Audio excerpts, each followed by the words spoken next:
Hello दोस्तों, जय हिंद। दोस्तों, आज हम लोग भारतीय इतिहास एवं भारतीय राष्ट्रीय आंदोलन के भाग 3 को इस वीडियो में देखेंगे। दोस्तों, यह वीडियो संपूर्ण इतिहास के वन लाइनर से भरा पड़ा है। ठीक है, वीडियो शुरू करने से पहले हम चाहते हैं कि वीडियो को लाइक कर दें, वीडियो को शेयर कर दें और चैनल को सब्सक्राइब अवश्य कर लें। चलिए चलते हैं अपने पहले प्रश्न पर। हमारा पहला प्रश्न है प्रश्न नंबर 101। 101 है, कांग्रेस मंच से स्वराज शब्द का उद्घोष कब हुआ था? कांग्रेस मंच से स्वराज शब्द का उद्घोष 1906 में किया गया था। दोस्तों, जो लोग नए हैं, अगर ये सोच रहे हैं कि हम 101 से क्यों शुरू कर रहे हैं, तो आपको हम बताना चाहते हैं कि इसके पहले 2 वीडियो चैनल पे अपलोड किया जा चुका है, जिसमें 50-50 प्रश्न हैं। तो हम लोगों ने पिछले 2 वीडियो में 100 प्रश्न तक पढ़ाई कर चुके हैं। तो आज यह तीसरा भाग है इस वीडियो का, जिसमें हम प्रश्न नंबर 101 से शुरू कर रहे हैं। तो चलिए चलते हैं आगे। आज का हमारा अगला प्रश्न है प्रश्न नंबर 102 कह रहा है, कांग्रेस संगठन उदारवादी और उग्रवादी गुटों में कब विभाजित हुआ था? तो आपका उत्तर हो जाएगा 1907 में कांग्रेस संगठन उदारवादी और उग्रवादी गुटों में विभाजित हो गया था। प्रश्न नंबर 103 कह रहा है, केसरी और मराठा समाचार पत्र किसने निकाला? केसरी और मराठा समाचार पत्र बाल गंगाधर तिलक के द्वारा निकाला गया था। दोस्तों, आगे बढ़ते हैं। अगला प्रश्न है प्रश्न नंबर 104 कह रहा है, स्वतंत्रता हमारे जीवन का लक्ष्य है और हिंदू धर्म ही हमारे इस उद्देश्य की पूर्ति में सहायक होगा। यह कथन किसका था? आपका उत्तर हो जाएगा अरविंद घोष के द्वारा यह महत्वपूर्ण कथन कहा गया। कथन क्या है, दोबारा पढ़ लेते हैं। स्वतंत्रता हमारे जीवन का लक्ष्य है और हिंदू धर्म ही हमारे इस उद्देश्य की पूर्ति में सहायक होगा। दोस्तों, अगला प्रश्न है प्रश्न नंबर 105 कह रहा है, भारत में होम रूल आंदोलन के संचालक कौन थे? उत्तर हो जाएगा श्रीमती एनी बेसेंट और बाल गंगाधर तिलक। ठीक है दोस्तों, आगे चलते हैं। प्रश्न नंबर 106 क्या कह रहा है? प्रश्न नंबर 106 कह रहा है, होम रूल आंदोलन के प्रचार प्रसार के लिए श्रीमती एनी बेसेंट के समाचार पत्र कौन से थे? आपका उत्तर हो जाएगा न्यू इंडिया तथा कॉमनवेल्थ नामक समाचार पत्रों के माध्यम से श्रीमती एनी बेसेंट ने होम रूल आंदोलन का प्रचार प्रसार किया था। दोस्तों, अगला प्रश्न है प्रश्न नंबर 107 कह रहा है, मैं तो एक भारतीय टमटम हूँ जिसका कार्य सोते हुए भारतीयों को जगाना है। यह कथन किसका है? उत्तर हो जाएगा श्रीमती एनी बेसेंट का। श्रीमती एनी बेसेंट का एक महत्वपूर्ण कथन ये भी है कि मैं एक भारतीय टमटम हूँ जिसका कार्य सोते हुए भारतीयों को जगाना है। दोस्तों, अगला प्रश्न है प्रश्न नंबर 108 कह रहा है, खिलाफत आंदोलन की सबसे बड़ी कमजोरी क्या थी? तो आपका उत्तर हो जाएगा धर्म के साथ राजनीति को मिलाना। यह खिलाफत आंदोलन की सबसे बड़ी कमजोरी थी। चलिए दोस्तों, आगे चलते हैं। अगला प्रश्न हमारा है 109 नंबर का प्रश्न है। 109 नंबर प्रश्न कह रहा है, हंटर समिति किसकी जांच के लिए नियुक्त की गई थी? उत्तर हो जाएगा जलियांवाला बाग हत्याकांड के लिए हंटर समिति की नियुक्ति की गई थी। अगला प्रश्न है दोस्तों, प्रश्न नंबर 110 कह रहा है, 1857 के विद्रोह के नायक कुंवर सिंह किससे संबंधित थे? कहने का मतलब क्या हुआ, 1857 की जो क्रांति हुई थी उसमें उसके नायक जो हैं कुंवर सिंह, वह किस राज्य से संबंधित हैं या किस स्थान से संबंधित हैं? आपका उत्तर हो जाएगा बिहार से संबंधित हैं। अगला प्रश्न है दोस्तों, प्रश्न नंबर 111 कह रहा है, दिसंबर 1920 का कांग्रेस का नागपुर अधिवेशन किसकी अध्यक्षता में हुआ था? दोस्तों, उत्तर हो जाएगा विजय राघवाचारी की अध्यक्षता में नागपुर अधिवेशन दिसंबर 1920 में हुआ था। दोस्तों अगला प्रश्न है, प्रश्न नंबर 112 कह रहा है असहयोग आंदोलन का सर्वाधिक महत्व क्या था? उत्तर हो जाएगा उत्तर हो जाएगा इसने राष्ट्रीय आंदोलन को जन आंदोलन की ओर उन्मुख किया। अगला प्रश्न है, प्रश्न नंबर 113 कह रहा है स्वराज पार्टी की स्थापना का प्रमुख कारण क्या था? उत्तर हो जाएगा दोस्तों असहयोग को काउंसिलों तक पहुंचाना स्वराज पार्टी की स्थापना का प्रमुख उद्देश्य था। दोस्तों 114 नंबर का प्रश्न है केंद्रीय व्यवस्थापिका में स्वराज पार्टी के नेता कौन थे? उत्तर हो जाएगा मोतीलाल नेहरू केंद्रीय व्यवस्थापिका में स्वराज पार्टी के नेता थे।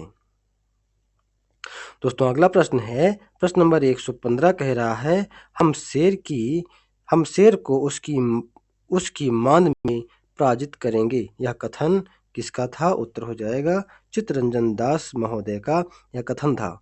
कथन क्या था दोस्तों? दोबारा पढ़ लेते हैं, हम शेर को उसकी मांद में पराजित करेंगे। दोस्तों अगला प्रश्न है, प्रश्न नंबर 116 कह रहा है मेरे लिए धर्म के बिना राजनीति एक मृत्यु जाल के समान है क्योंकि यह एक आत्मा को मार देती है। यह कथन किसका है दोस्तों? उत्तर हो जाएगा महात्मा गांधी। महात्मा गांधी का ये महत्वपूर्ण कथन है जो कि मेरे लिए धर्म बिना राजनीति का एक मृत्यु जाल के समान है क्योंकि यह आत्मा को मार देती है।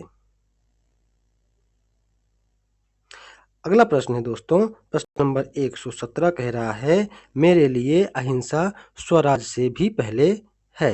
यह कथन किसका है? उत्तर हो जाएगा चित्तरंजन दास महोदय का यह महत्वपूर्ण कथन है। कथन क्या है दोस्तों? दोबारा पढ़ लेते हैं, मेरे लिए अहिंसा स्वराज से भी पहले है। दोस्तों अगला प्रश्न है, प्रश्न नंबर 118 कह रहा है डॉक्टर राजेंद्र प्रसाद के अनुसार पाकिस्तान के जनक कौन थे? उत्तर हो जाएगा लॉर्ड मिंटो। मतलब क्या हुआ? डॉक्टर राजेंद्र प्रसाद जो है पाकिस्तान का जनक किसे मानते हैं? लॉर्ड मिंटो को मानते हैं। दोस्तों अगला प्रश्न है, प्रश्न नंबर 119 कह रहा है ऑल इंडिया मुस्लिम लीग की स्थापना कब हुई थी? दोस्तों उत्तर हो जाएगा 1906 में ऑल इंडिया मुस्लिम लीग की स्थापना होती है।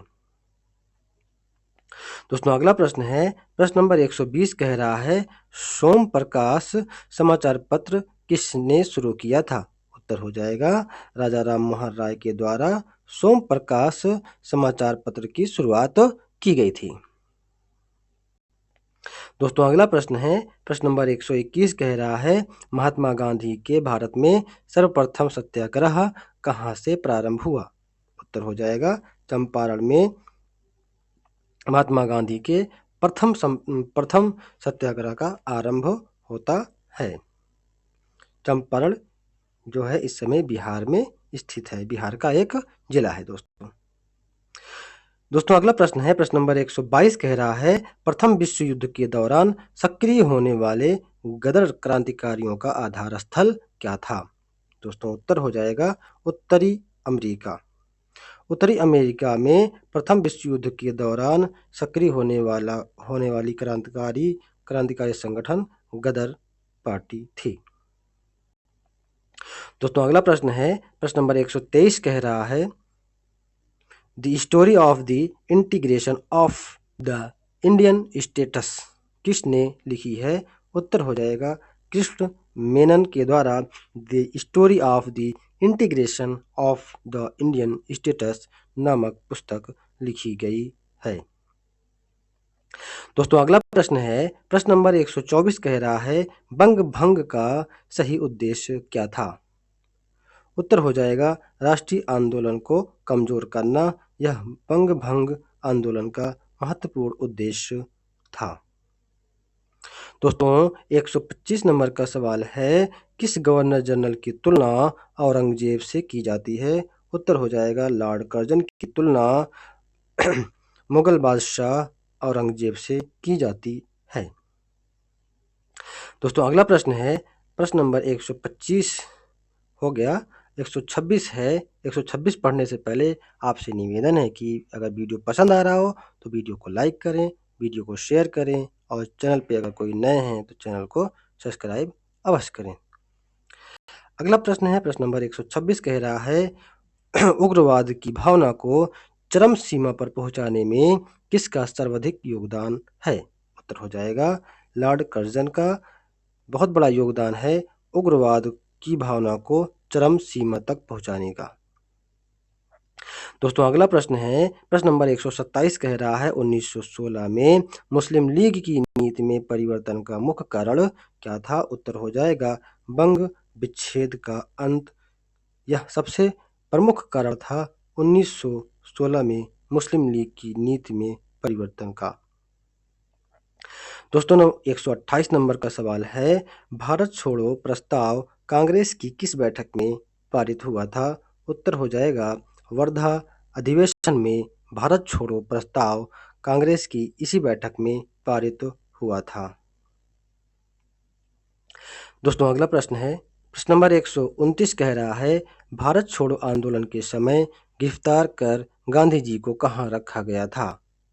उत्तर हो जाएगा पूना की जेल में गिरफ्तार करके गांधी जी को भारत छोड़ो आंदोलन के समय रखा गया था। दोस्तों 130 नंबर का सवाल है, भारत छोड़ो आंदोलन प्रारंभ करने का सर्वाधिक प्रमुख कारण क्या था? उत्तर हो जाएगा विश्व युद्ध में ब्रिटिश सरकार की शोचनीय स्थिति। यही प्रमुख कारण था जो भारत छोड़ो आंदोलन प्रारंभ हुआ था। 131 नंबर का सवाल है, 1922 की चौरी चौरा की घटना में कौन मारे गए थे? उत्तर हो जाएगा पुलिस वालों को 1922 में एक जेल में बंद करके मार दिया जाता है। यही चौरी चौरा की एक घटना थी। अगला प्रश्न है, प्रश्न नंबर 132 कह रहा है दांडी यात्रा का प्रमुख ध्येय क्या था? नमक तोड़ो कानून। नमक तोड़ो कानून यह दांडी यात्रा का प्रमुख ध्येय था। प्रश्न नंबर 133 कहता है दोस्तों कामागाटा मारू क्या था? कामागाटा मारू क्या था? एक जहाज का नाम था। दोस्तों 134 नंबर का सवाल है, रानी लक्ष्मीबाई रेजिमेंट किसने बनाई थी? उत्तर हो जाएगा सुभाष चंद्र बोस के द्वारा रानी लक्ष्मी रेजिमेंट बनाई गई थी।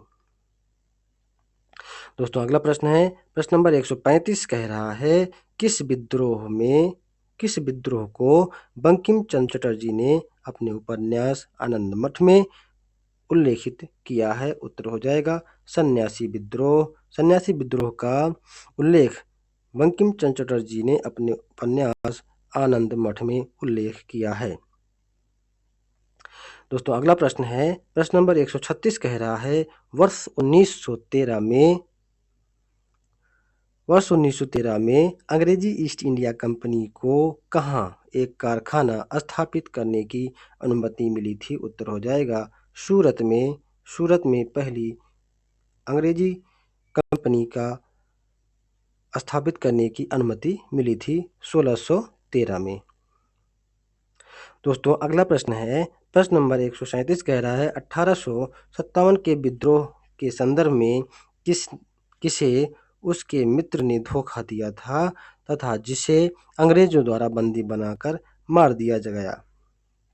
उत्तर हो जाएगा तात्या तोपे को धोखे से पकड़कर मारा गया था 1857 की विद्रोह के कारण।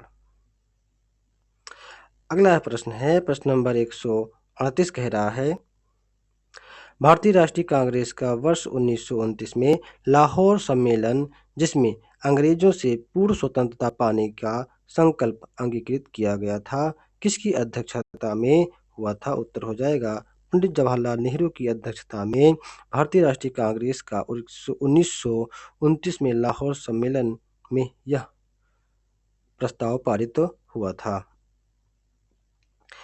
दोस्तों अगला प्रश्न है, प्रश्न नंबर 139 कह रहा है, lectures forms Colombo to Almora किस एक के अनुयायियों पर आधारित है? उत्तर हो जाएगा स्वामी विवेकानंद। दोस्तों 140 नंबर का सवाल है, सिपाही विद्रोह के समय भारत का कौन सा गवर्नर जनरल था? उत्तर हो जाएगा लॉर्ड कैनिंग के समय सिपाही विद्रोह हुआ था। दोस्तों अगला प्रश्न है, प्रश्न नंबर 141 कह रहा है, वर्ष 1939 में कांग्रेस छोड़ने के बाद सुभाष चंद्र बोस ने किस दल की स्थापना की थी? उत्तर हो जाएगा फॉरवर्ड ब्लॉक की स्थापना वर्ष 1939 में सुभाष चंद्र बोस ने की थी। मोती मस्जिद का निर्माण करवाया था? उत्तर हो जाएगा औरंगजेब ने मोती मस्जिद का निर्माण करवाया था। दोस्तों 143 नंबर का सवाल है, एशियाटिक सोसाइटी ऑफ बंगाल के संस्थापक कौन थे? उत्तर हो जाएगा सर विलियम जोन्स 1784 में एशियाटिक सोसाइटी ऑफ बंगाल की स्थापना करते हैं। दोस्तों अगला प्रश्न है, प्रश्न नंबर 144 कह रहा है, 1791 में बनारस में पहला संस्कृत विश्वविद्यालय की स्थापना किसने की थी?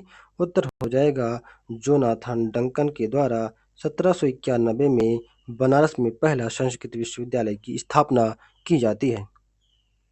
दोस्तों अगला प्रश्न है, प्रश्न नंबर 145, कौन सा अंग्रेज था जिसने भगवत गीता का अंग्रेजी में अनुवाद किया? उत्तर हो जाएगा चार्ल्स विल्किंसन द्वारा भगवत गीता का अंग्रेजी में अनुवाद किया गया था। दोस्तों अगला प्रश्न है, प्रश्न नंबर 146 कह रहा है, भारतीय और यूनानी आकृति का सम्मिश्रण किसमें मिलता है? उत्तर हो जाएगा गांधार शैली में भारतीय और यूनानी आकृति का सम्मिश्रण मिलता है। अगला प्रश्न है, प्रश्न नंबर 147 कह रहा है, गांधार शैली का संरक्षण किसे प्राप्त है? उत्तर हो जाएगा कुषाण शासकों को गांधार शैली का संरक्षण प्राप्त है। दोस्तों अगला प्रश्न है, प्रश्न नंबर 148 कह रहा है, यूनानियों का भारत पर प्रथम आक्रमण कब किया था? उत्तर हो जाएगा 326 ईसा पूर्व सिकंदर महान के द्वारा भारत पर आक्रमण किया गया था। दोस्तों अगला प्रश्न है, प्रश्न नंबर 149 कह रहा है, भारत का नेपोलियन किसे कहा जाता है? उत्तर हो जाएगा समुद्रगुप्त को भारत का नेपोलियन कहा जाता है। दोस्तों आज का लास्ट प्रश्न है, प्रश्न नंबर 150, नेपोलियन शब्द किसने दिया है? नेपोलियन शब्द किसने दिया है? उत्तर हो जाएगा विंसेंट स्मिथ ने अपनी पुस्तक अर्ली हिस्ट्री ऑफ इंडिया में इसका उल्लेख किया है। दोस्तों अगर वीडियो पसंद आया हो तो वीडियो को लाइक करें, वीडियो को शेयर करें और चैनल को सब्सक्राइब अवश्य करें। थैंक यू, शुक्रिया, धन्यवाद।